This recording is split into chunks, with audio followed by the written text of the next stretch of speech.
What is it going to take to create peace on Earth and for people to know that we are the genius creators of our reality? What is it going to take for humanity to evolve to a place of infinite inner power, knowing that they can create anything on Earth? Well, we're going to find out today with the wonderful RozyGlow. Stay tuned. You got to accentuate the positive. Wow, I feel good. A little bit of feel good goes a long way.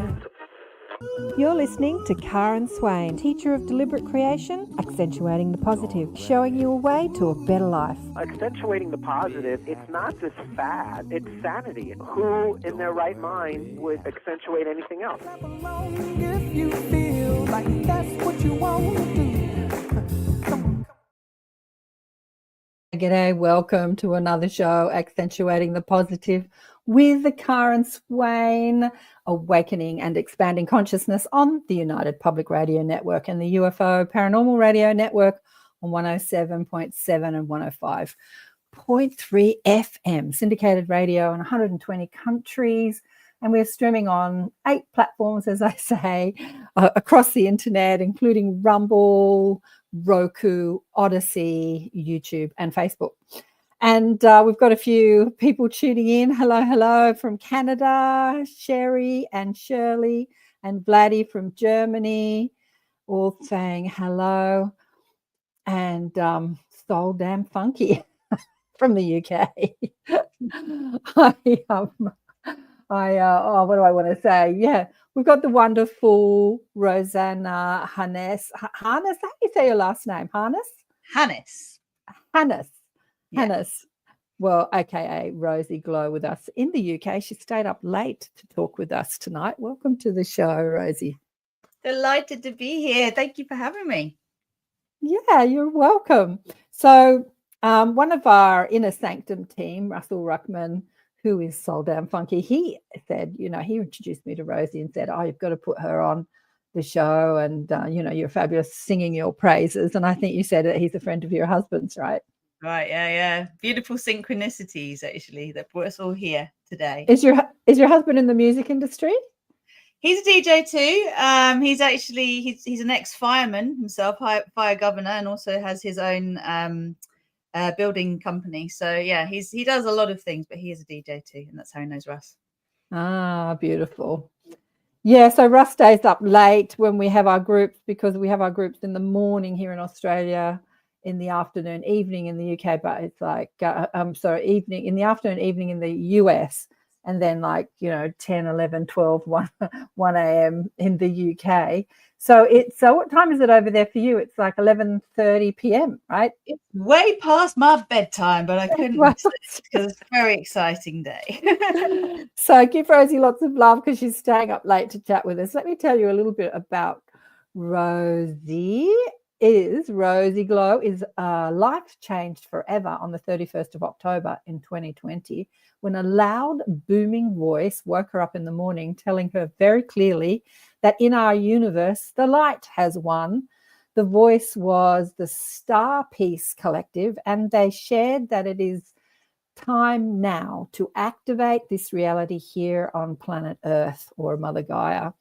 Rosanna is a Paradise Earth CoCreatrice. How do you say it? Co-creatrice, if you like. Co-creatrice. I haven't heard that word before. And the founder of the StarPeace Global Movement. This is all about shifting the collective narrative of humanity from surviving to thriving through allowing an upgrade in our pre-birth and early life circuitry. The one thing that changes everything for her was reading in the book when she was 21 that as we change our view of the world around us changes. She is sharing this news with all of those who feel reassured during this incredible time of transition for both our planet and humanity, along with the foundations of how we can truly be wired to thrive as a collective. It's all about 3 essential shifts, Rosie says. So your website is StarPeaceConsciousness.com. Is that right? As a multidimensional being of love and light, I don't just have one website. I have 3, of course. But that's the one that is the good starting point for anyone for listening tonight, for sure. That's a good starting point to give you a sense of what StarPeace is all about. And then depending on who you are and what you're into, the other places become more relevant. Okay. And you've got the book. When did you put the book out? StarPeace 101, How to Create Peace in Our Generation, the Star Seed, Star Map, and Blueprint. Yeah. It came out in December. We actually got it out just before the solstice. So it was the 12th of December. And we managed to get bestseller status in the UK I think we got to number 1 on Kindle, which was amazing. We've got it on Kindle in Australia, but I'm just working on the latest edit so we can have a hardback as well there. But it's paperback everywhere else around the world. Well, I think we could probably buy it on the Amazon.com. Is it on Amazon.com? Yeah, you can get it anywhere. I mean, you can get it sent over from me. You can get it anywhere but Australia. Well, yeah. I mean, there's Amazon.com.au, and but we can obviously buy it on the UK or the American websites, and they post it over. Yeah. But and Rosie shared with me that she's coming down under in March. You're going to come to Australia? Yeah, I'm heading over. It's been a long overdue visit. My brother's getting married in Auckland, so I love that side of the world. And we used to live in Sydney. Actually, I spent a few years a few months in Sydney when I was a 10-year-old. Loved it. So coming back, and really open to making some connections over there, actually, because it's a very powerful place, as you know. Yes. It's powerful for the amount of people that live in this country. It's amazing what goes on here, because it's such a tiny population on such a large piece of land. And I think that per capita, there are more conscious people in Australia than anywhere else, but not more conscious people, if that makes sense, because of our tiny population. I mean, there's obviously more conscious people in other parts of the world because there's more people.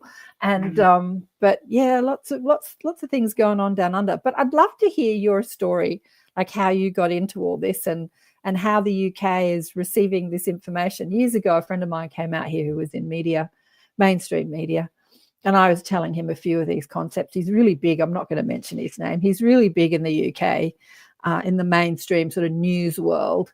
And he was oblivious to all this stuff. And it made me think, is this not happening in the UK? But it is happening in the UK, obviously, in a big way. It's just that people, maybe in the mainstream media, have no clue about it.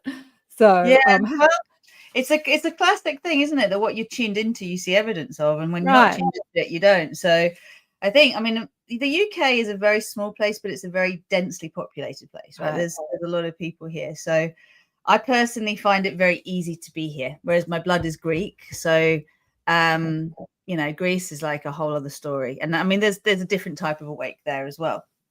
So it's always interesting when you look at how people are kind of showing up. But as far as StarPeace and the story of StarPeace, oh man, it's pretty crazy when, out of nowhere, you hear this booming voice in your head saying, hey, Star Wars is over. It's time for StarPeace. Go forth and spread this message.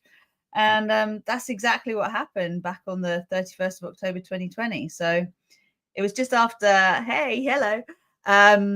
It was just after Boris Johnson had basically said to us that we were going to have another lockdown. And I do remember going to bed feeling really concerned about what was going on. And I've always been in my consciousness 20 years ahead of the curve. And I mean that even in terms of the research that I've been able to have access to when I first started training in pregnancy yoga and all stuff to do with fertility and birth and, postnatal healing and baby development. But when it came to this, it was like looking at what was happening with all of the, pandemic, plandemic, feardemic, whatever we want to call it. It was very concerning. So I went to bed with a very heavy heart and just woke up with this booming voice in my head. And this was the first time I'd had this kind of sort of strong audio message. And I thought that it might be time for the straitjacket.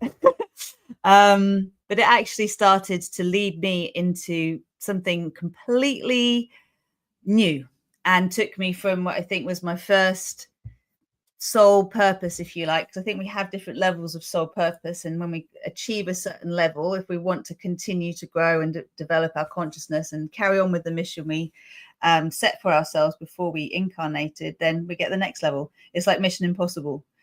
Your mission, should you choose to accept it. So yeah, it was a break into the entertainment industry. Are you there, Karen? You look like you've disappeared. This is hilarious. I'd be crazy if I'm actually... No, darling, I'm here. You're I'm listening to you, but I'm sharing the live on Facebook. So I'm posting in different Facebook groups, but my computer is running really slow. So please go on. Yeah. Girl, that's so funny. I was like, I'm now going to be like the host for Karen's show. No, it's fine. Cool.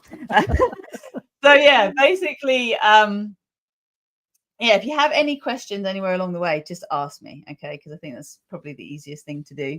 Always got a million questions, darling one. Always a million questions. Cool. But yeah, but you go on about you know, how StarPeace started. So you were working in you said the baby industry. So Yeah, you were working.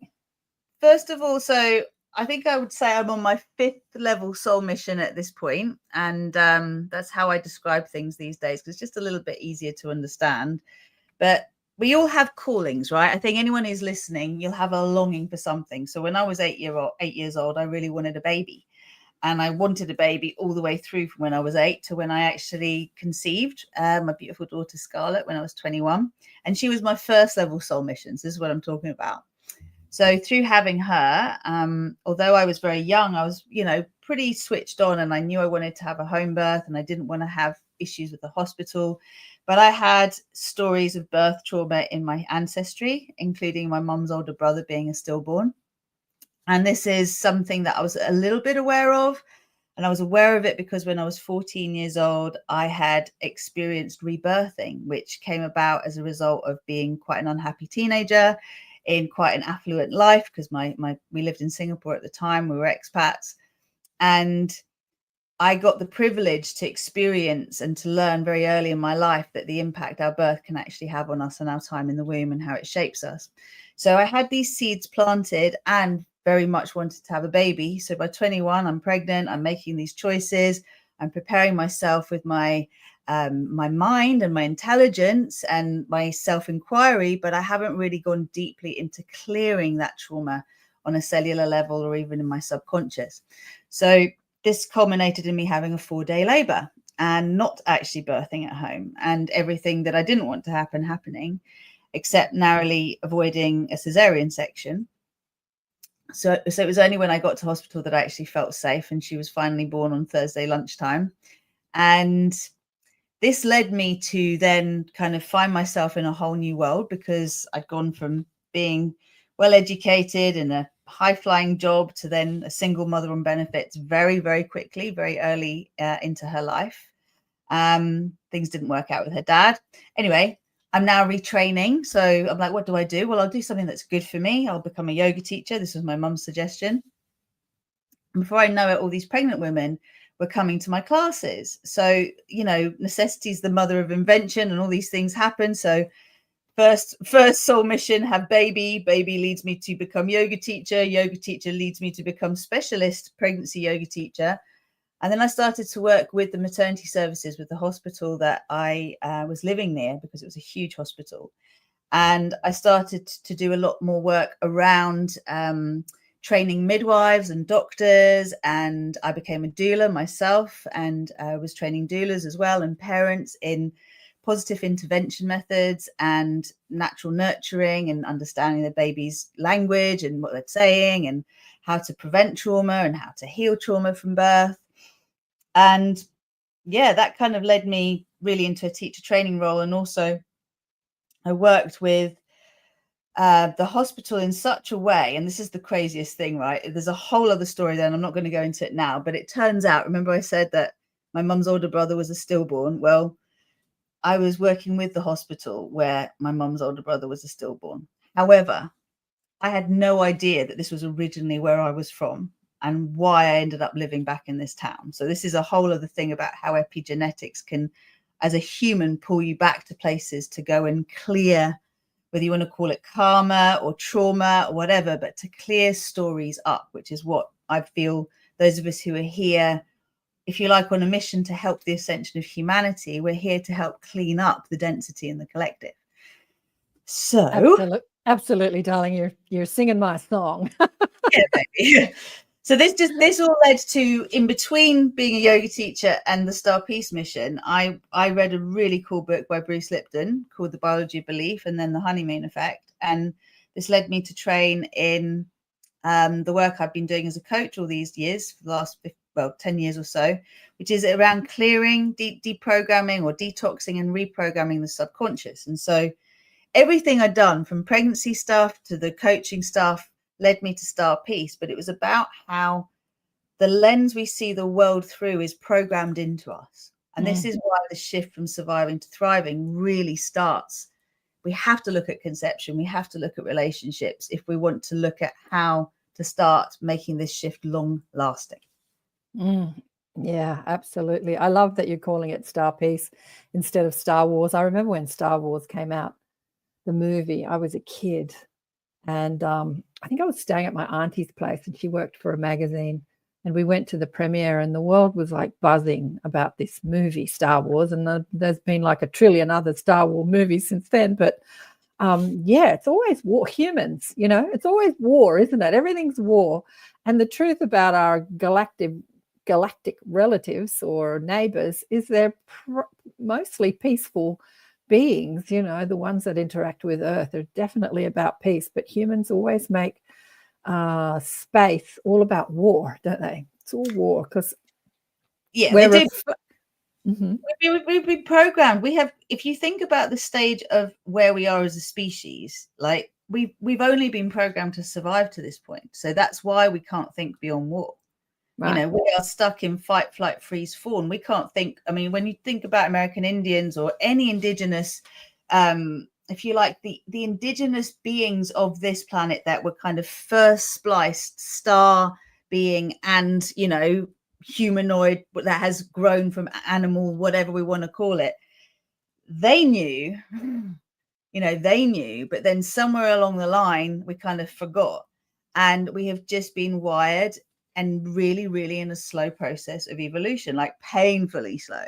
But we're ready now. Humans are ready to make this shift, to learn to be born, wired to thrive rather than survive. And that's why the whole world's freaking out, because we don't know how to do it yet. Yeah. But how did you get introduced to your galactic star family? Like the guides, you mentioned the guides, and Vladdy has a question here. He wants to know who they are. Who are they? Right. So I found out, so I call them the StarPeace Collective. I channel them through my channel, RozyGlow. So RozyGlow really was the third stage of my soul journey, if you like. And this was where the coaching came in and cacao came in. And this is when I learnt what it means to be a channel of divine grace, which means to be a being that helps trigger revelation. And apparently it's a galaxy. That's in the book. It's now become a universe. But basically, I read a book when I was 24, which was called ET 101. And I'm wondering who else who's listening has actually read that book. But I remember reading it going, oh my goodness, this book is amazing. I now know why I'm here. And I think the concept of star seeds was probably seeded then, but it washed over me for a long time. And then really, I'd say it was through finding my teachers. So after reading Bruce Lipton's book, The Honeymoon Effect, this led me to my teacher, Rosanna Kennedy, who I did this training in the emotional mental detox coaching with. And she's pretty out there, galactic. She had this Syrian connection, and that opened me up. And I then remembered this book again. And I read it, and I went back to her and I was like, Rosanna, have you read ET 101? And she was like, no. I said, literally everything you've been teaching me is in this book. So she bought it and was like, oh, wow. Yeah, it's all there, isn't it? Who's the author of ET 101? I wish I had it here. It is, what's her name now? Diana Lupi. So Diana, Lupi, and Zoev Joe. So Zoev and then Jho. Zoev Joe. It's a little manual. Like it's really not hard to read at all. Everyone will benefit from reading it. And actually, StarPeace 101 is inspired so hugely by that. I had intended to make StarPeace a much smaller book, but the StarPeace Collective had other ideas. So they are the Intergalactic Super Federation. They've told me through various galactic astrologers and also readings I've had, etc., that the Intergalactic Super Federation are all the galaxies in our universe that have chosen to unite over peace. And they are who come to me and speak to me through my channel, RozyGlow. Ah, beautiful, beautiful. Yeah, well, there's a lot of work to be done on planet Earth to create peace. I mean, there might be peace in our life, peace in my life, peace in our personal life, or maybe there's not. Maybe we're fighting with people or upset about this or upset about that. But when we look out on the global stage, as Vladdy says, it sounds like he needs to get the book. Yeah. Which book, Vladdy? StarPeace 101 or ET 101? Maybe both. They're both really good. Yeah, there's still so much. It just confounds me that we are in 2025 and there's still war on this planet. So, I mean, we can teach our conscious communities about peace and finding peace within. But how do you think, because you talk very much in the bio about doing this collectively, how do you think places like Palestine and Gaza and, you know, people in Israel who are all so upset about the bloodshed and Russia and the Ukraine, how do you think they're going to find a bit of peace in their lives? Well, I think this is where we have to understand we all have different roles to play. And in my book, I talk about this 3-pronged formula for peace. So one element of it is what I said about if we want to stop trauma being recreated in the future and the perpetuating cycles of war, then that has to look at conception, pregnancy, birth, and the immediate postpartum period. It has to happen. Otherwise, we will just keep creating. When you understand, you know, neuroscience and how our brains work, it's just so black and white. The second thing, though, is that there's this beautiful understanding of something called resonance, right? Which really ultimately means we don't need everybody to subscribe to peace. We actually only need a percentage of the population to subscribe to it and to unite in resonance with peace before it has a knock-on effect on everybody, right? And this is where critical mass. Yeah, critical mass. But in my book, it's anything between 1 billion and 10,000 people. Yeah. Okay. Anything between that. And it depends on how conscious the effort is. So, you know, if you were to just have everybody in the world subscribe to this idea, you'd need 1 billion of average Joes to get into this idea of focusing on the solution rather than problem, shifting their birthing practices, and us basically re-brainwashing the world towards peace through education. That's what it comes down to. Sorry, not through education, through entertainment. But if you are dealing with very sort of awake, aware, conscious people, it would take as few as 10,000 of us all committing to same focus at the same time, with movement, with sound.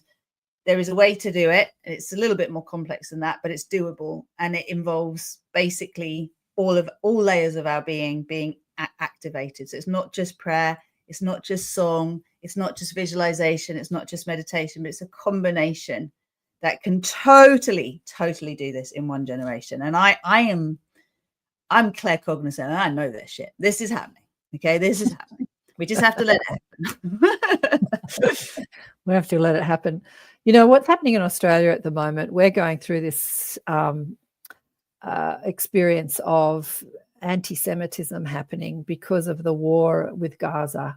I mean, it started out as the Palestinians attacking the Israelis, but I mean, it goes back, way back, you know, it goes back forever, the story about between the two of them. I'm really not sure how it goes, but I see these sort of young people out protesting for one side or the other, and they see the atrocities unfold and their empathy, they feel so terrible, but they want to fight back. Like they want to fight. They go into war to protest against war. It just doesn't make sense to me. And then these terrible things that have been happening, especially in Sydney, I don't know if it's all over Australia, like they're blowing up people who are Jewish. They're blowing up their cars and attacking kindergartens that are Jewish kindergartens, like schools and stuff like this. It's just crazy what's happening here. There was, I think I talked about it on the last show. There was a couple of nurses in a hospital, and there was an Israeli podcaster who was filming them, and they were sharing that so they were on the Arab side. So they were saying if any Israeli came into the hospital, not only would they not service them, the guy who said he was a doctor, he wasn't, he said he'd kill them. And I'm like, these are nurses in hospitals. Anyway, there was big uproar in Australia about this. Yeah, that's been handled. But yeah. Karen, you're saying it exactly. How can we have peace if we're fighting for it? We can't. And my daughter and I were having a conversation about this. And there are so many young women and men, actually, in their 20s, teens, that are emotionally and psychologically suffering right now for others, feeling helpless and feeling the only way through is to fight for change. And that's what keeps us in duality. Now, that doesn't mean that we don't stand up and go, hey, this is not okay. But it's about the shift to the solution in our consciousness and starting to talk about what that might look like and energizing that rather than constantly talking about the problem. Because what you focus on grows, right? Where attention goes, energy flows, and what you focus on grows. So we do not yet realize, or the majority of the world hasn't caught on to how powerful our words are and how powerful our focus is. And you're like literally speaking starseed language. You're like, this makes no sense, right? It's crazy. You can't achieve this with this. No, you can't. Bang on. Yeah, I'm literally speaking the language because for 30 odd years I've been teaching this stuff. Yeah. I know about it. But my point is, like, we've never met before, but we're saying the same thing, right? And it's about the fact that there are people all around the world that have never met, that maybe have trained in different disciplines. We don't necessarily agree on all the details, but you can see it and I can see it and we can say this is crazy. Right? Absolutely. So what is you said that it's all about 3 essential shifts. What are the 3 essential shifts as you've identified them? Well, it's basically, first and foremost, shifting our focus from the problem to the solution. So whether we're talking about media, alternate media, social media, us who are aware enough start to become very deliberate and intentional in the language we use, in what we speak about, and what we energize, and what we're emphatic about, what we, energize through our passion, and how we talk about things, recognizing that words are spells. So this is why StarPeace, if you like, imagine it becoming like a viral hashtag, seeing it on T-shirts, on billboards everywhere. I mean, we see Star Wars subtly everywhere. It's merchandise everywhere. And don't get me wrong, I've loved the movies. Okay, I've enjoyed seeing this concept be put in front of me, that there is this dualistic universe and this battle between good and evil, etc., etc. But in the end, what is beyond that? When we stop looking at the yin and the yang and we just focus on the circle around it, it's still there, the yin and the yang. We're just looking at what unifies rather than what separates. So the first shift is in the collective consciousness focus, and that's about making solution popular, making it fashionable to be considering what else is possible and to be starting to talk about that and activating our imagination. The second element, and that ties into the tipping point and Malcolm Gladwell's work, and how when an idea, reaches enough people, it hits critical mass and it spreads like wildfire, right? That's one thing. The second thing is, in order for that shift to be able to be sustainable and long-term and regenerative, we absolutely must look at how we come into relationship, conceive, gestate, birth, nurture our young, so that, a bit like AI, they're programmed well. They're programmed to thrive rather than survive. And then the third element is, how do you deal with the current, consciousness? Well, how do you do mass therapy? How do you help people shift from being wired to be solution focused from problem focused to solution focused? You do it through entertainment. Instead of constantly focusing on dystopias and, adrenaline inducing, fear inducing narratives, we shift the focus to what else could be. I mean, that's what my workshop today was all about. It's like, what can we create instead of this? What could we see beyond this? Instead of talking about the constant problem between Gaza and Israel, let's have a look at what the solution could be. What would it be like if, we evolved beyond the argument? And I got AI to help me with that as well. It's very interesting. How did you get AI? What did you put something into Chat GPT? What did you do? Yeah, I mean, let me just see if I can find it, because I think the thing I'm kind of coming to here is in one of the chapters in my book is about the future being absolutely incredible, and sort of taking AI and those two letters and saying, well, what could we do with this? Because everyone's terrified about what it can happen and the long term, and whether we're going down the Terminator route or what Elon's up to and all of that.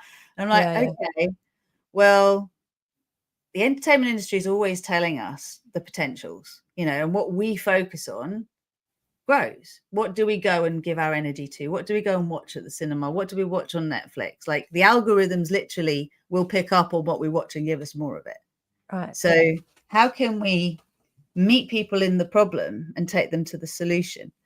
And I will find this for you, because I think it gives a really, really good example of how this can all work and allow us to come to a place where we stop being so terrified of what we don't actually know. Right? This is my passion for seeing change. Just trying to think if I can find it here. I don't want to waste your time. You keep talking and I'll find it. Here we go. Yeah, well, I just want to talk about the entertainment industry. The reason as a teacher I went on media, I first went on radio, was because I understood the power of the entertainment industry and the power of watching screens or listening to music, and understanding it puts us in a theta brainwave, takes us out of the critical thinking, and all the messages go straight into our subconscious programming, and basically we just get hypnotized, we get programmed, we get brainwashed through media.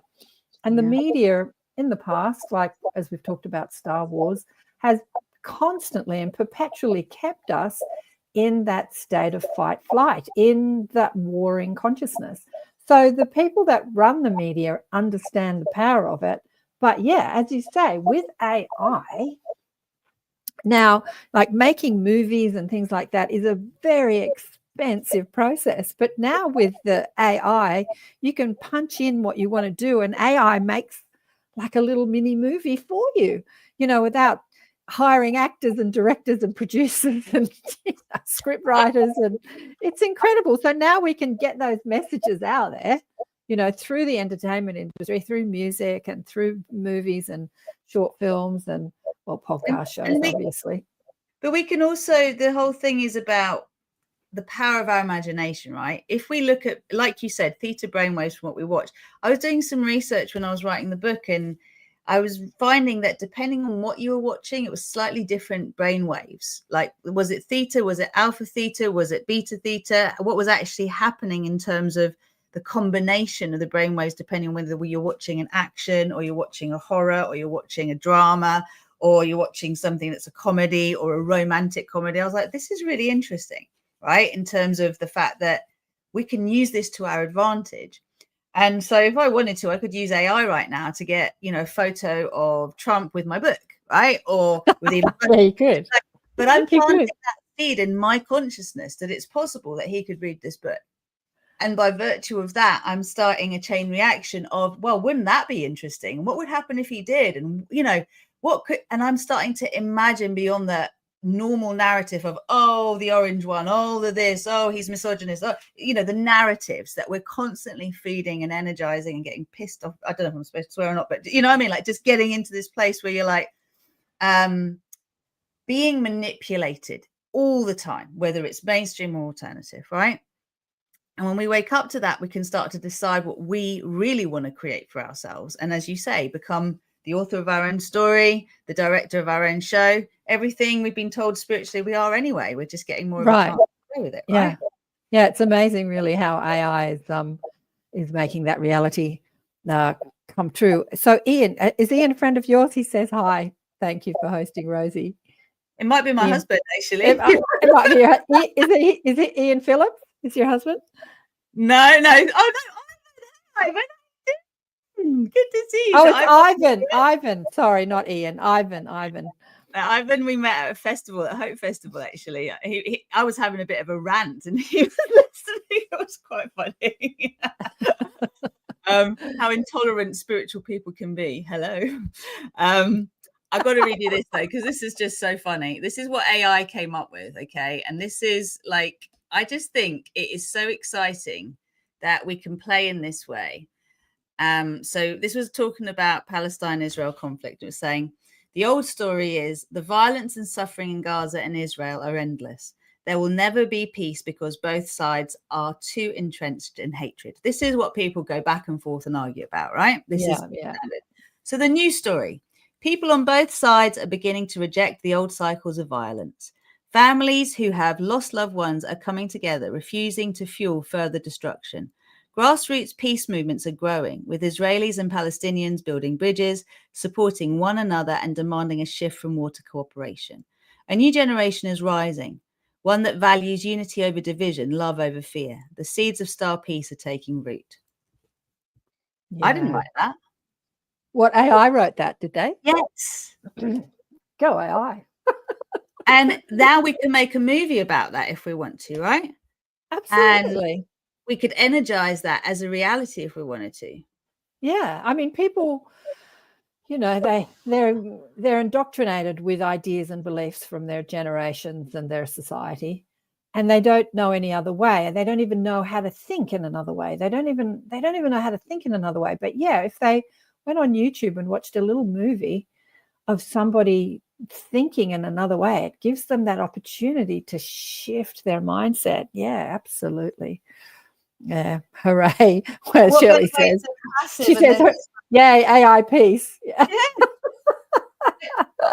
Anything that could be used against us can be used for us. So why don't we really focus our energy there? Yeah, absolutely. Someone reached out to me on Instagram because I was posting a lot of AI stuff. There's like, you know, new next generation AI coming out all the time. And I was posting it. And he said, what do you think of AI? Because, yeah, there is that narrative, especially in the conscious community, of how AI is dangerous and that it's going to lead us to this extinction of humanity. And yeah, my answer was, it's like anything. It's like the internet, which came out and changed the world. You can use it to watch porn, you can use it to spread violence, or you can use it to spread peace. It's just a tool, and it's the consciousness that uses it that creates the reality. It's not the tool itself that is going to destroy the world or even save the world. It's the consciousness that uses it. Yeah. Bang on, sister. Bang on. Bang on, sister. Bang on. All right, so we've gone over. Let me just do a station ID break. You're listening to Karen Swain, accentuating the positive, awakening and expanding consciousness on the United Public Radio Network and the UFO Paranormal Radio Network on 107.7 and 105.3 FM syndicated radio, or in 120 countries. And my guest today is RozyGlow. She's in the UK. She stayed up late to talk to us because this is a live show, and we're talking about how we can create StarPeace, peace across the world, change the narrative. And Shirley says we're going to create AI peace. Yeah, but peace first has to start in yourself. Mm-hmm. So how did you find peace, darling one, in your life? Well, I learned something very valuable that I think is very important for anyone here who feels like we're on some kind of mission to save the world or to help make the world a better place. First of all, it's going to sound a little harsh, but, you know, anything out there has to start in here. And I know we know this, and we're preaching to the choir right now, but it's really about remembering that, you know, peace within. StarPeace inspires personal peace, which then co-creates world peace. We do that through this vibrational shift that we can create together. So for me, my shift, again, this sort of second to third soul mission, which then led to me getting married to this wonderful man who I'm so happy to be with, was that basically I had to put my personal happiness in center of my world as much as important as what I felt my soul mission was, which was to help others on their process. So I was the classic, put everyone else first, me at the bottom of the pile, run myself ragged, 12-hour days, running a business that I couldn't even afford my own services, living on, you know, housing benefits, so government support, while I was, you know, offering yoga as a private business, right? But that's where it was at. That was the reality. And it was only when I went to a cacao ceremony when I was about 8 years into my business, and I was having to accept that I wasn't feeling much joy, even though I had a business called Enjoy Yoga, that I had a conversation with the cacao diva, and she was like, I'm not feeling much joy. She's like, well, that's because you're trying to take people's pain away. And I was like, well, isn't that what I'm supposed to do? And she's like, no, you're supposed to teach, people to manage pain, to not be scared of pain so that they can move through it and not like resist it at all costs. I was like, oh, okay.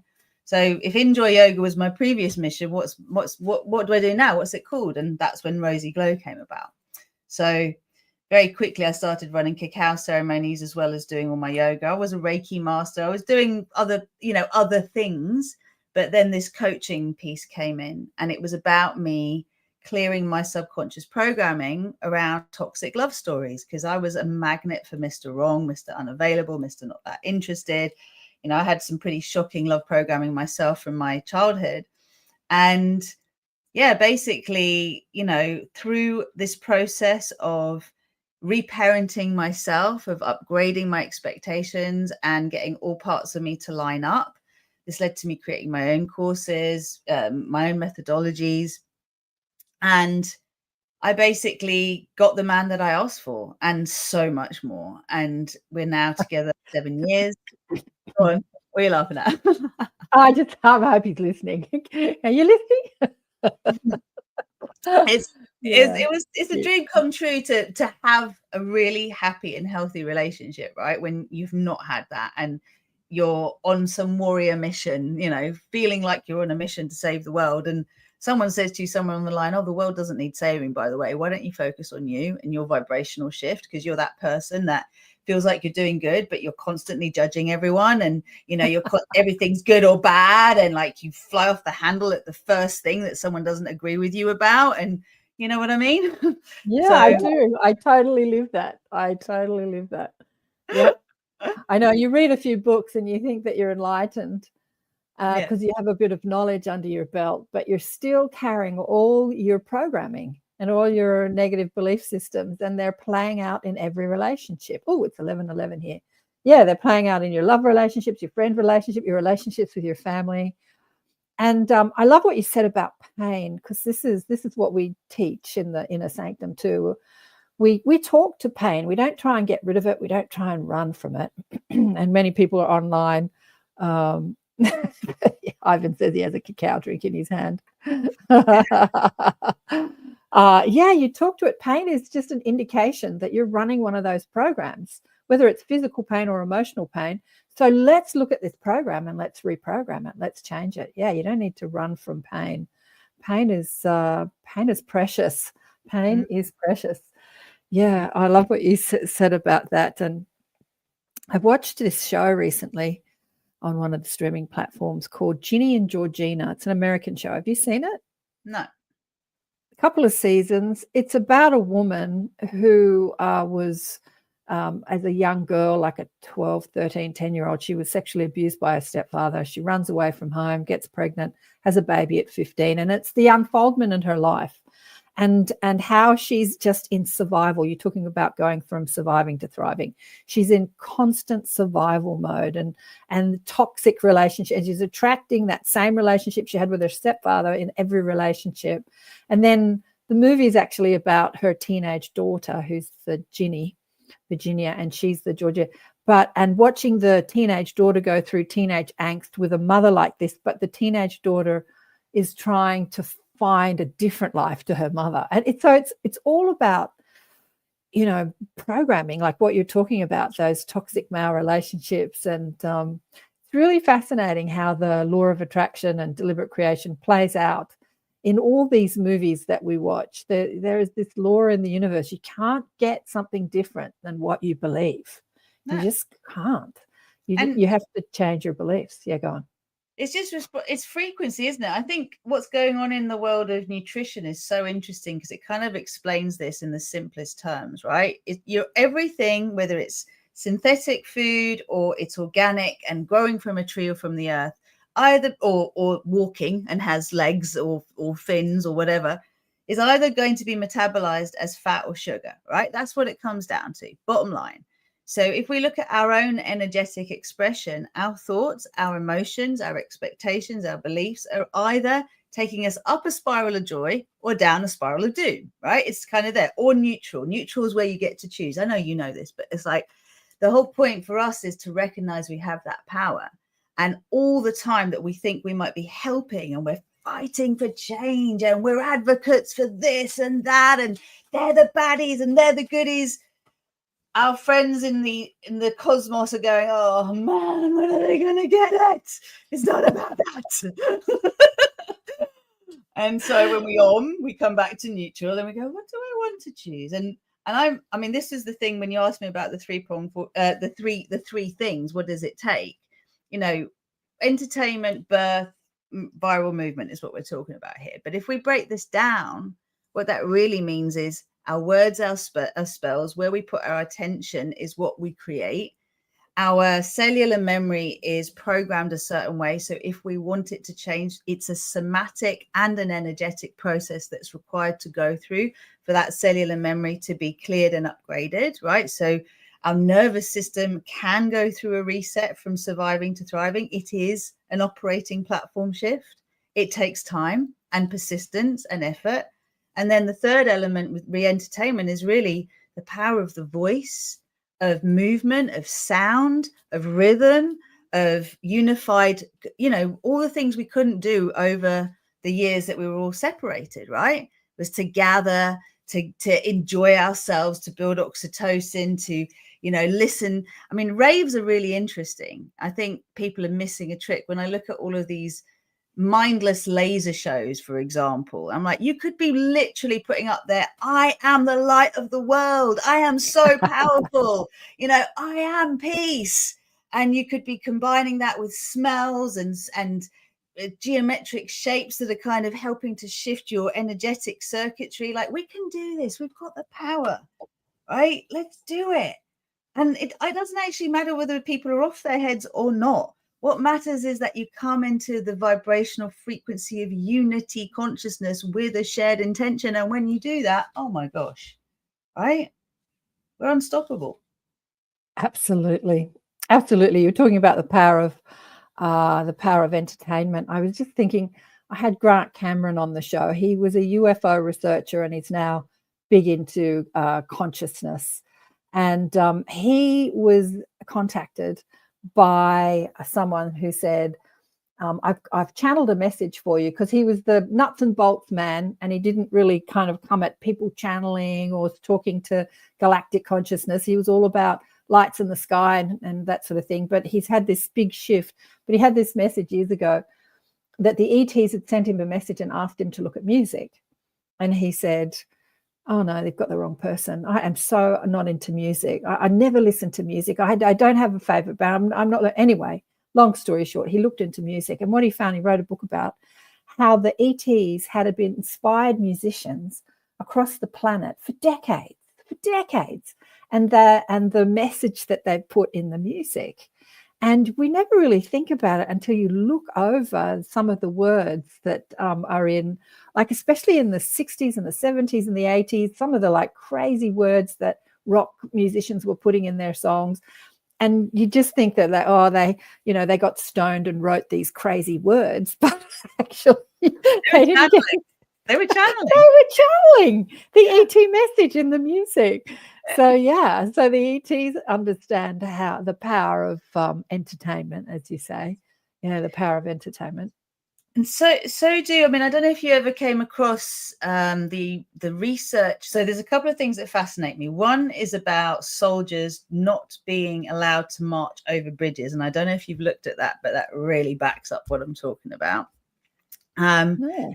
The other thing is the Maharishi Institute and the impact that transcendental meditation, particularly with yogic flying, can have on a demographic, right? Which is what kind of inspired this peace formula for me. I was like, it doesn't just apply to yogic flying and meditating with a specific mantra. You can use dancing instead of yogic flying. You can use intention, like an I am statement, and build that up so it can work. And they were talking about the square root of 1% of the population is what's required, which is, like I said, 10,000 people effectively. Like, it's a really small number if we got it absolutely right. But getting it absolutely right is more than I've seen anyone else do yet. So, you know, if anyone else is out there doing these group experiments, let's have a conversation. I've been given some guidance from the galactic team, right? But read the bridges thing. My husband told me about this, and I remember hearing it somewhere else. And I don't know if you remember the Millennium Bridge in England, but when it was built in the millennium, and it first opened, people talked about the fact that it was vibrating as they were walking across it. And this, they kind of denied what it was, and it wasn't structural, but it was closed for 2 years while they restructured it. Basically, resonance builds. So if you have soldiers marching at the same pace, and all the conditions need to be just about right for it all to happen, and apparently it's like a 1 in a billion chance, but it's happened enough times that it's not quite 1 in a billion, you can affect the structure of the actual the bridge. So you can destabilize it. And this is why we have so much power when we are in a collective and we have a shared intent. And it's why keeping us divided is what has happened, and in fear and therefore compliant has gone on for so long. It's the oldest trick in the book. I mean, there's a whole book called Propaganda, right, that talks about fear and how that works. So I think we're wisening up at the moment to, for me, what does it take to create peace in one generation? How do we shift from surviving to thriving? Is it really possible? And I absolutely believe it is in our lifetime. I absolutely do. But the key is to have these conversations, right? And start to seed it in the collective consciousness, because people will initially go, no way. And then I'll go, well, is it? And then we start to look at it, especially when there's fact checkers say, oh, that's not true. That's not true. Definitely look at that stuff. That's really important. Well, there are big shifts happening. I mean, you can see it, but compared to what needs to happen, it's a tiny drop in the ocean. But at the same time, what do you see in our future? Like, what's your vision of the future? When you say you'll see it in our lifetime, what does that look like? Well, I think a lot of people are obviously incredibly concerned about what's going on in the US right now and the changes that are happening. But I feel there's a couple of documentaries I'd recommend everybody check out. One of them is called Thrive, and then there's Thrive 2. They're both free on YouTube. And then I did not make them, and I have no affiliation with them, just saying. The other one is The One Field. So theonefield.com is another really, really good documentary. They're all free. They're all on YouTube. So in Thrive, the first one, you get 2.5 hours of the problem, of what's going on and why we've got to where we are in the world. And the last half hour, you get the solution. And what's interesting is the documentary is created by Foster Gamble and his wife. And so he is a direct descendant of the Procter and Gamble, families being together. So he's pulling the plug. He's shedding light on multinationals and all the things that have been going on. And what I'm seeing is happening at the moment in the US is what I would describe as phase 2 of the solution. So we've gone from this extreme libertarianism to extreme conservatism. And if you kind of get caught up in the narratives and the stories, you get pulled into the fray, right? But if you allow yourself to just, I mean, we're lucky, we're not in it. I'm not there, I'm here. I have a certain degree of separation, as do you. So we can hold frequency for those who are in it. And this is the point, is we're all here to play a different role. If I, sitting on my throne in Timbuktu, can visualize, because I'm not there on the ground fighting, then my job is to visualize an alternative reality for all, one where we can conceive of what it means to thrive. So as I hear the news, I can go, well, I don't like the sound of that, but I do like the sound of that. I could see where this, if I keep asking the question, what good can come of this? What good can come of this? And I keep doing that, and I keep coming to neutral, and I keep, when I see something that triggers me, I go, right, that's something I need to pray for. This is something where I can do some cleanup work in me, right? This is where I do that work. And in that sense, I feel, so even if we use the word utopia as an example, I talk about it in the book, utopia with a U is an impossible place, a place that's not real. It doesn't exist. It's not possible. It's a fairy tale. Not even a fairy tale, because they are real. Utopia with an E in the front, so EU, is a conceivable reality. It is something that could actually happen. So, like I said, I went on Netflix the other day and somehow stumbled into sci-fi movies and literally did not see one utopian option. Everything was dystopia, this, dystopia, that. So let's work with those who are in entertainment, who are creating it. Let's get them unified in themselves, in a masculine, in a feminine, a child. Let's get them going through the process of connecting to their highest self and their soul consciousness. Now let's see what gets out in the collective. Yeah. Because you seed it in entertainment, you will see it in the world, because life imitates art. Yeah, and absolutely. If we want it to be, if we want that to be true, that's our reality. So I'm going to just bang on like this in front of as many people as I can to get people believing it's possible for there to be something different, and then to start discussing it with their communities instead of the problem.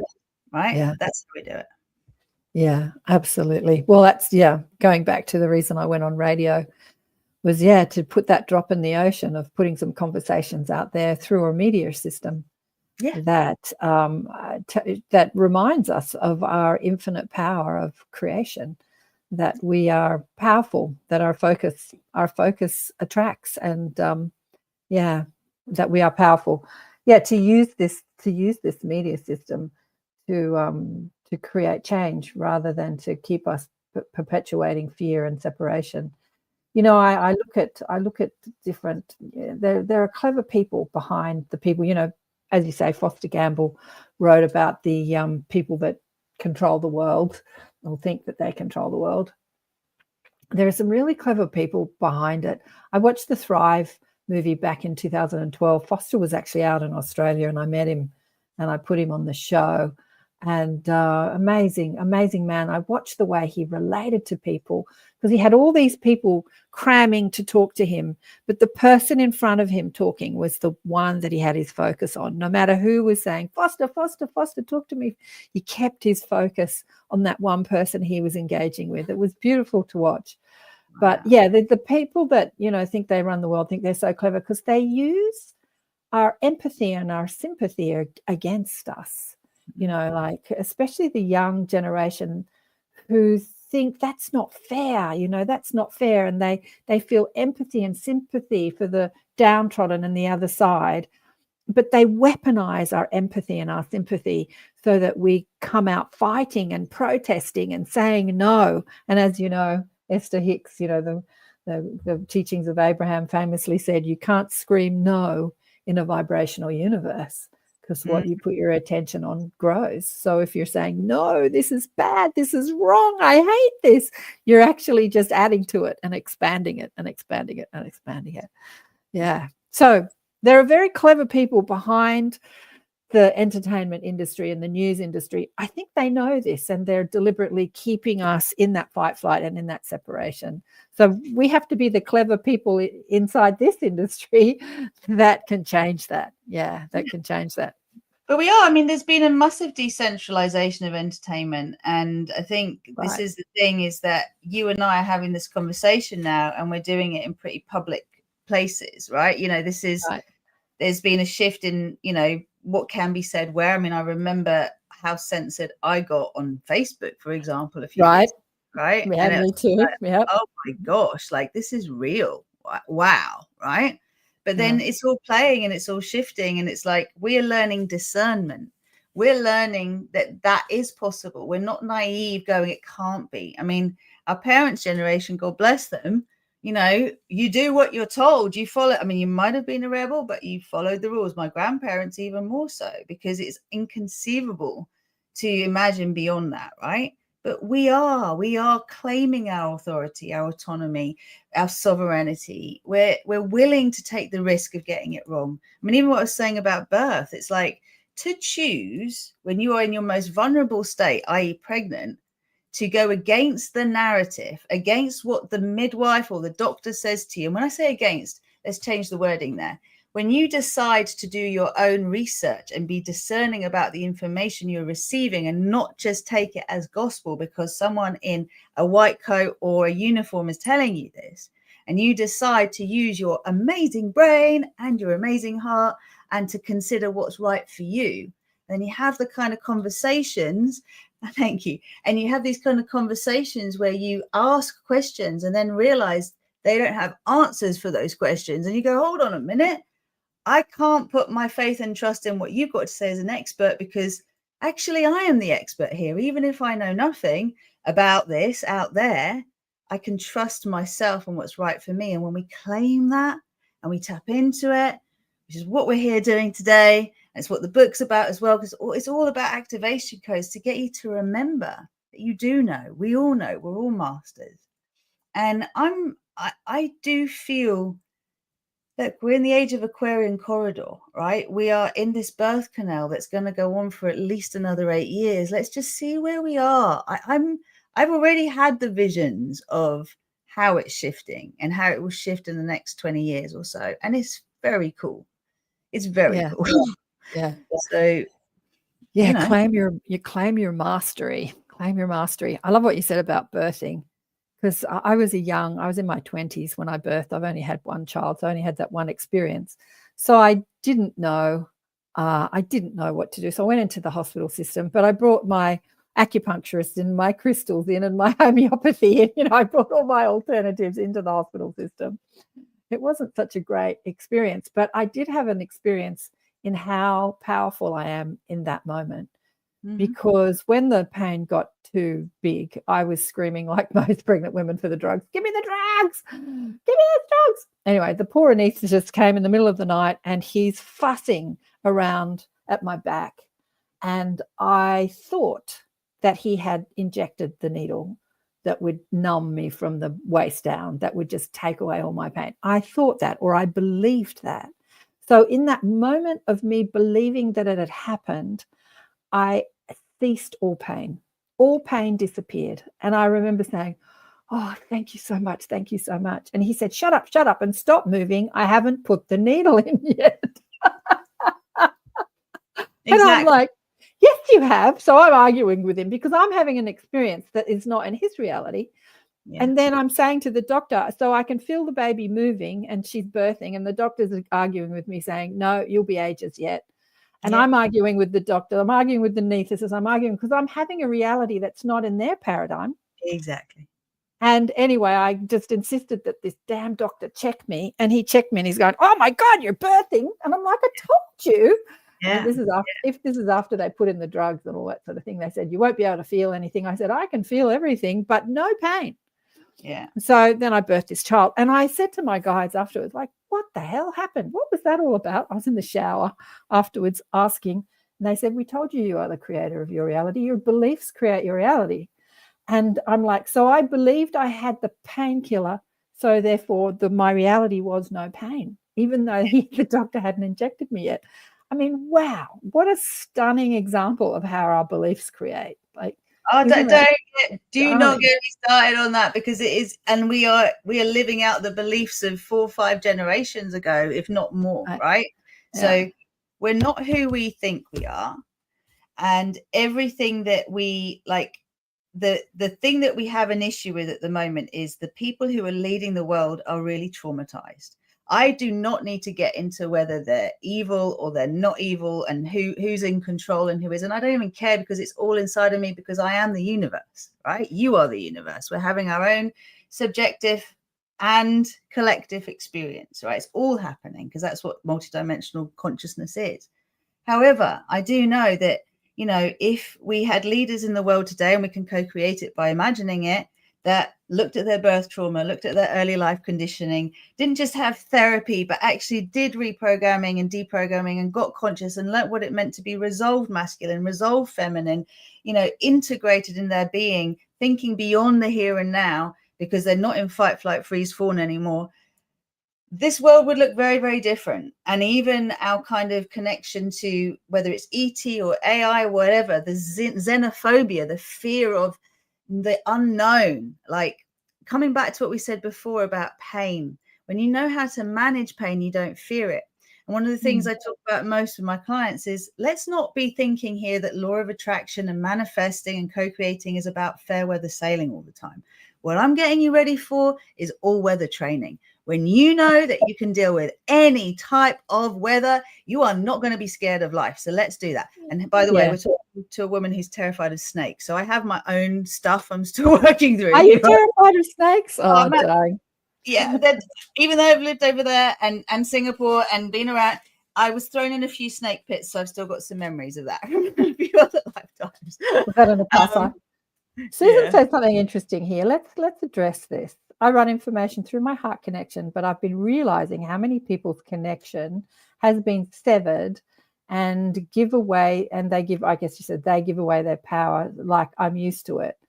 All right, so there's a negative and a positive in that statement. She runs the information through her heart connection, but she realizes how many people don't, and they give away their power. How can we turn that into a different thought where she feels that more people are empowered around her?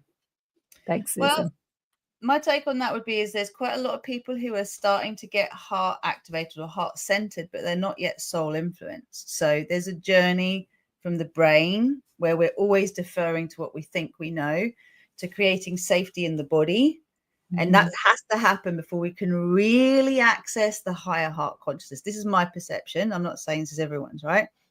But from this perspective, it's like, okay, yes, people are easily manipulated, like you said, through their emotions and their empathy, and they're kept divided and angry and separated. And this is happening from our time in the womb, because the way women are treated in pregnancy is to be focused on the problem, not the solution, all of the time. So they're terrified of the tests. They're terrified of the what's wrong, not what's right.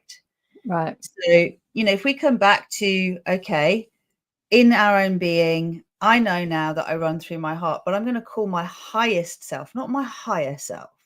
I'm calling in my highest self-consciousness to guide me in this world today, to see through the most discerning eyes. There are many ways to see it, but what's the way that's going to be the win-win-win and the highest good of all? That's what I'm curious about. And if I run that program and I talk about it, then just by virtue of it, it's activating that around me, right? So pitying others and judging others doesn't serve them. Whatever stage they're at, a victim, empowered, surrendered, whatever it is, bless them, because you were there. We were all there. We're learning not to judge, right? So let's now accept where we are, right? And enjoy the stage of the journey we're on and have fun. Yeah. Susan says it's an observation, not a belief. Yeah, absolutely. And it's interesting how powerful our focus is, our observations, and how that creates our reality. So beliefs create our reality, but observations stem from our beliefs. I remember looking out and being very critical of the political system, especially in Australia, and then watching all politicians hate each other. Like, there's never been an enlightened politician up until now that has said, I love what the other side's doing, but I can do better. It's always about how bad the other side is, right? And let's attack the other side and tell you how terrible, because the fear is that if I tell you that the other side's doing a good job, you won't like me. Like, there's fear inside that. So I remember thinking, I look forward to the day where I see an enlightened politician that's in a powerful position in our world. And that has actually happened. And it's not probably the people that think it. I think that that's Robert Kennedy. I think that he is one of those, because when you hear him talk, he never attacks anyone, but he does talk about, the outcomes of things that has happened that is not good. Like, he'll talk about the science of it and how this creates this and that creates that. But he never says, you're idiots, you're stupid, you're terrible. Like, he's never attacking the people that he's in direct opposition to, like he's trying to change. And so, yeah, he's like, there is an enlightened politician. So, yeah, so that rather than thinking, oh, these people are so stupid, terrible, terrible, terrible. Yeah, I look forward to the day of seeing this happen. Yeah, and to me that has happened. And I think there's many more politicians coming through who are like him.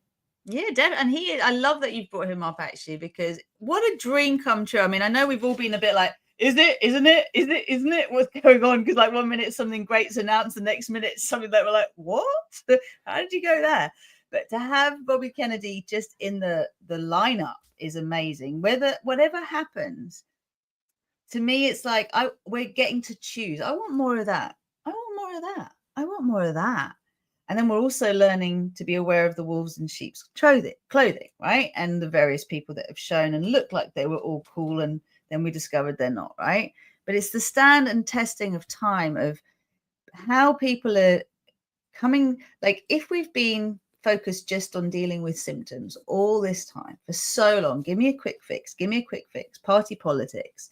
Of course, you've only got 4 years in, however many years any country has. It's like, how can you ever affect long-term change if you've got such a short period of time and you're constantly vying for someone's attention, vote, approval? It's just messed up. Right? We have to be able to say, here is the problem. These are the problems that are affecting us nationally and globally. These are the issues. If we don't address them, where they could take us, here are possible solutions. Here's what we favor. Here's why.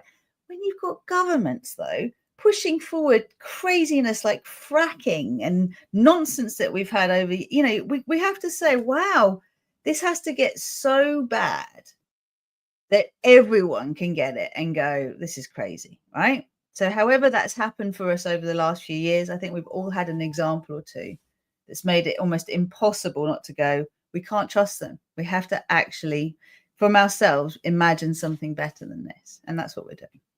Yeah, imagination, observation, focus, attention, belief, all of it has a powerful impact in creating the reality of our lives, both personally and collectively. Yeah, so if we can observe something, I mean, it's all very well to observe something, but observe it without judgment. Like, isn't that interesting? What did you say? How is that statement that you said, when you observe something, how is this a positive impact on the world? What was the statement? Well, we change our view of the world around us changes. And, perception is that's just fascinating, isn't it? Like, as we change the way we see something, it actually changes. That's why I think a miracle, the way I describe a miracle, is a shift in perspective that allows the impossible to become possible. Because it's just, you get out of your own way, right? We've got this blinkered mindset that only allows us to see what we're programmed to see. And when you open to other possibilities, that's when magic happens. Yeah, exactly. What you know. We can all do that. We're all magicians. Let's be magic. Oh, that's what he calls his thing, star magic. Yeah, I was telling you about that guy. I'll tell you about him afterwards, star magic, that I had on the show, another English guy doing star healing with his galactic mob. But yeah, so what have the galactic mob, the galactic council, said to you about 2025, for instance? A lot of people out there on the internet saying that this is going to be a really huge year of change and shift. Have you had any messages from your galactic mob about that? Yeah, well, I mean, I was back last year. Was like, all I was doing was talking to people about Lionsgate 888. I was like, it's going to be epic. We've got 1,000-fold expansion available to us if we want it. So to me, and obviously that was because we always have the Lionsgate portal from the 8th to the 12th of August. Little fact here, I was due on the 8th, born on the 12th, so I was meant to be in this Lionsgate portal one way or another. And basically, what I felt so strongly for the power of last year and the numerology of it, that to me this year feels like it's giving us the same lessons again and again and again, every which way we need them, until we make a different choice, the one that will line us up with the highest timeline for us, for those of us who called it in. Because I think there's quite a few of us on the planet today that have gone, I'm here to fulfill whatever I chose to do before I incarnated. Take the other choices away. I don't care. I know my highest self, my soul, wants what's best for me. And my soul knows I'm a badass. I've had to be a sinner to become a saint. So I'm all of it. And if I'm coming to Earth again, I'm coming to have a good time. I'm going to learn how to be in this skin suit and have the best time possible for as long as possible, and to fulfill my mission in the most graceful, easy, and joyful way. So I feel for those who are on that path, this year is like the shedding of the skins that are really like Year of the Snake, the things that are just not lined up with that are still judgments, anywhere where we're not loving ourselves enough, not accepting ourselves enough, is coming up. And for those who are not quite on that path yet, it's going to be like one awakening opportunity after another, one truth bomb after another, until everyone's kind of gone beyond cognitive dissonance and like, okay, life is not what I thought it was. Let's move on, right? We've done COVID. We got through that. Now it's never going to be old normal. It's what do we want to create instead? And I feel that it's interesting. Yeah, the frog in my throat. we're coming to more and more disclosure. We're coming to Yeah. more and more of us who have come many other lifetimes to this time to go, all right, I know every other lifetime I've lived, I got killed for this and it didn't work out too well for me. This time around, though, I'm here to basically see what I seeded. And, you know, I've learned through my connection to my galactic mob, if you like, that I was here as a Paradise Earth code keeper right at the start. So there was some kind of connection with the Pleiades and the Lemurian goddesses. And right at the start of this planet's sort of formation and us bringing in this higher consciousness coming in, I was involved. And there are many others who were involved too, probably you. And we are here now to see something that we thought was going to happen that long ago actually occur now. And it's time, you know, like I want to know, what does Paradise Earth mean to you? I can say to you what I feel it means. I can say to you how I see our world evolving into it. What does it mean to you? I'm curious. What is your idea of it? My idea, or people listening to this? I'd be interested to hear what people listening to this. Yeah, what is your idea? Anyone listening, or you, Karen, like, what is your idea of a Paradise Earth? What does it look like? What is the difference? What's happening? There's no war. You know what? I think we live in a Paradise Earth, actually. I think that the Earth is a paradise, but there are a lot of belief systems on the Earth that if you buy into them, the paradise that you're living in is not a paradise. What amazes me is when you go to countries, like even when you drive through the countryside and you see this incredible beauty of nature and the paradise that is Earth. And the people that live there are all fighting with each other, like they're surrounded by this magnificent nature.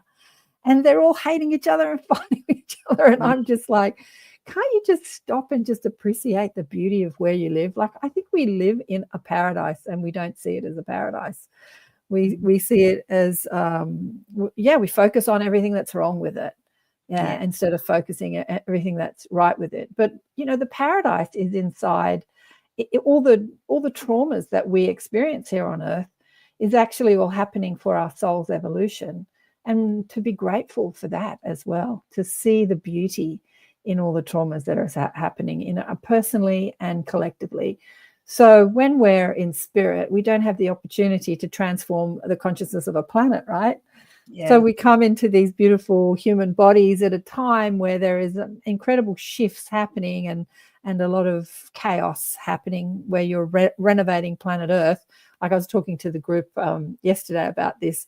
You know, my guides have always said, whether you renovate anything, there's always chaos involved. If you bulldoze a house to build a new home, there's chaos in the bulldozing. And I said, okay, what about if it's not as big as bulldozing? They said, think of the chaos even if you're just painting your room, like your bedroom. You've got to take all your furniture out. Everything's in chaos. Nothing's in order. Nothing is in its place, just to paint the walls. So, yeah, we're going through this incredible upgrade, this renovation of planet Earth. And there's chaos happening. So can we cry about the chaos or visualize, you know, how great it's going to be when the house has been rebuilt or when the room has been painted, and have patience and compassion for the process? Because like exactly what as I was writing this book, and like it really stretched me. Anything I knew before writing this book, I went right back to kindergarten, but on a whole other level, right? A whole other level of this was universe level, not galaxy level of learning and training, right? And my husband at the same time is building our loft conversion, right? And it's literally banging, noise, dust, mess, chaos. And it's driving me crazy. And I'm like, why am I doing this now? And wow, we really love each other, because most people would be getting divorced at this point. And, you know, it's just like, it was like, wow, this is the process. And on his business card, it says building your dreams, right? That was right. It got me. I was like, ooh. And this is it, is we have to accept that creation is a messy process, and we are incredibly lucky and fortunate, which is hard to say when I know too many people that don't feel happy on this planet, right? So it's really hard to say, oh yeah, we're so lucky to be here, because actually it doesn't feel like that for a lot of people. But compassion all around. I'm with you. Paradise is right here. However, we could do with an upgrade in our school system and our political system and our, healthcare system. And we get to dream that awake when we're having a cup of cacao or a glass of wine or a smoothie, whatever your thing is, right? Where's our conversation going? Yeah. Like Well, yeah, I see what you're saying, but in spirit, like when you're living outside of contrast and trauma, and you're in a realm of pure positive energy, you don't have the opportunity to upgrade the education system. You don't have the opportunity to do that. So you come to planet Earth in order to do that. Yeah. Bloody said this is his utopian world. What did you say here, darling one? Thriving with our Star Nation families and friends, taking care of each other and the Earth. Yeah, the utopian world.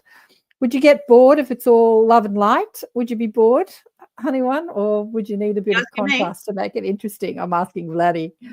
Yeah. Yeah, but this utopian Earth, I always had people have been talking about heaven on earth, heaven on earth, heaven on earth. I've always felt that, Earth hasn't been made to be heaven. Heaven is heaven. When we're dead, we're in a place of pure positive energy where there is no contrast. Or very little. There's no overcoming problems. There's no getting sick. There's no death. Heaven is heaven, and Earth is a place where we can explore the denser realms, the denser qualities of what it is. We can explore different vibrations. So as much as we're creating heaven on earth, I think that we're just having an upgrade. We're moving from preschool to kindergarten. Consciousness. But there's a long way to go, and even that kindergarten will look like utopia to what we've been living, right? Where war has stopped and we don't need to suffer just to pay the electricity bill. I imagine a place where all energy is free energy. There's like I was watching them chopping down the trees in my street the other day to make room for the power lines in the street. And I'm like, these beautiful, magnificent trees are getting chopped down so that the power lines can exist. Like, let's chop down the power lines and create free energy. Foster Gamble's dream is to see free energy across the planet, where every home has its own energy source. You don't need power lines. Like, we've already got the Wi-Fi network. No, but who's on like cable phones anymore? Probably older people, but landline phones. But you've got a Wi-Fi cable network. We just don't need all these power lines everywhere. If you go to India, it's crazy. The power lines take over the whole place. But yeah, so chop down all the power lines. More trees. Wow, trees, Shirley says. Yeah, more trees. And I see technology being a big part of a utopian society, actually. It can be the balance. It can actually keep us and nature in check, I believe. I really like the idea of there being the kind of, if you like, technology around us that doesn't let humans be really stupid and do really stupid, dumb stuff, right? That is based on trauma. But, I think you said something to Vlad, which is important to touch on, which is people do have this subconscious fear that peace will be boring. And it's something I talk about in the book, is what is peace? Because we say these words, but it doesn't necessarily, we might have very different connotations and expectations as to what it means. And I think people think peace means we're just going to flatline and all get bored. I'm like, peace is not something that you just have and you get it, just like being in love. It's something you feed all the time. It's like the willingness to lean into something uncomfortable and say, I want to find resolution here. I want to see the good. I want to make the best decision. I want to take care of everyone's interests, including my own. I want to know how love can win here, because sometimes it is to be harsh, other times it's to be lenient and soft. So I don't think we're ever going to get bored in this. I want you to repeat that. I want to see how love can win here. I think that's an aha. I want to see how love can win here. I love that. I want to see how love could win here. I also, another way that I can see utopian society, we were talking about this on the last show with Garnet Schulhauser, who is someone whose spirit guide takes him out into his astral body and flies him around the universe and shows him many things. And he was showing him a parallel reality of Earth that had developed teleportation. So imagine an Earth experience where you don't have to get in a car and drive anywhere. You just get into your little teleport machine and bang, you're in wherever you want to be, whether it's the shop up the road or Paris or South America or, Hawaii or the South Yeah. Pole, like in an instant. Can you imagine? Yes. And he was saying that they had developed that because of the lockdowns of the pandemic, where everything was shut down and Mother Earth had this experience to breathe, like all the planes were grounded and the cars were, and so all this sort of pollution that we put into the air through our fossil fuels, and they had developed this over a period of time, I don't know how long, because it was, like the pollution had drastically changed when everyone was locked down, and they thought, let's change this. Yeah, so that's a utopian Earth for me. Teleportation, that would be very cool. All right, we've got 5 minutes to go, darling one. What is your message to anyone tuning in and listening to this? What is your message to the world you want to leave with people in the next 5 minutes? Oh, beautiful soul humans. Firstly, thank you for being here. Thank you for choosing to be here at this time and to, choose to enjoy rather than endure this huge shift, because that's a choice. If we can allow ourselves to move into the space where we truly open to the magic, the miracles, and our capacity to be huge advocates for change. Everyone is powerful. If you don't think you're powerful, and you're too small to be powerful, then just remember what it's like to spend a night with a mosquito in your bedroom, because you know how powerful they are. And I just invite everybody to know that what you want is possible. This is what happened both with my love life. I read the book called The Honeymoon Effect. Then I was like, oh, there's a science that says I can be happy and in love for the rest of my life. I'm living it, Peace on Earth in 1 generation. Yes, there's a book about that too. We can co-create it, right? Open up anywhere that we're going, oh no, that's not possible. We are limiting ourselves. So just like we've had this amazing conversation today, and Karen, I want to thank you so much for giving me the opportunity to have this conversation with you and to actually ask, like we've spoken for at least 10 minutes now about what utopia might look like, right? Yeah, of course that. Mm-hmm. I want to hear the world talking about that, right? Everyone, because we are creating it, we're weaving it into reality, and that's how powerful we are. Hey, Ivan, good to see you there. Yeah. Yeah. Yes. So, get excited. Yes, I can get excited about peace. Yeah, get excited about peace. Yeah. How many years ago? Over 10 years ago now, I put on a big peace festival here in Sydney, hiring out Bondi Pavilion, which is a beautiful, place right on the ocean, and trying to get people excited about peace. It was a little bit of work, I have to say. Yeah. And I thought people would be more excited about it. But, when you bring it down to the personal, like, what does peace mean to you was the question that we asked. Like, what does peace mean to you? And I got people all over Sydney doing, selfies for peace and asking that question. What does peace mean to you? It's not just about global peace, but peace within our own lives. Yeah, people can get more excited when they make it personal. But getting excited about peace globally, I think people feel overwhelmed because we see so much war, and they can't get excited about peace. But get into a personal piece, like whatever makes you happy is going to contribute to the world at large. So let's absolutely, yeah, be selfish to be selfless. Like that's the gift, right? Yeah. And as we change our view of the world around us changes. So let's change our view. Change the view of the world. Yeah, get excited about what is possible instead of what is. Absolutely. Thanks so much for coming on the show, and thanks again to Russ for giving me your name and getting this organized. He hassled me because he's like, Rosie hasn't heard from you. Apparently she reached out to you, and I'm looking on my emails and she's reached out to me on another platform, and you know how it is. Sort of like, anyway, we got it together. So it's been beautiful. Thanks for staying up late. You're welcome. Chatting to us. And if you want to find out more about Rosie, you can hit the link under this platform and it'll take you to the website where all her links are, and her book if you want to buy the book. And thanks everybody for listening and watching and sharing your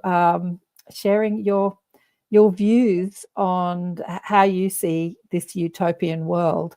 I'd love to hear more of them. Like focus on what you want to see in the world instead of what is. Use those fabulous slogans that Rosie said, like, what did she say about love? I've forgotten it now. Like, what does love look like inside this situation, or something like How that. does Anyway, how does love win here? how does love win here? How does love win here? That's fantastic.